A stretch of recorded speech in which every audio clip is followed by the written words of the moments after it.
Такого инструмента в России не существует. Ну, по крайней мере, мы найти не смогли. Чтобы подготовить провод к электромонтажу, его нужно сначала обрезать в размер. Можно обычными бокорезами. Далее берем стриппер и зачищаем до необходимой величины. И в конце обязательно берем НШВИшку и обжимаем кримпером. Отлично получилось. Понадобилось ни много ни мало целых 3 инструмента.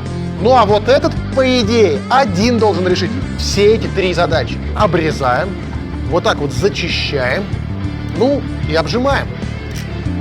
Слушайте, на вид одно и то же. А где мы взяли такой инструмент и самое главное, зачем, рассказали в ТГ.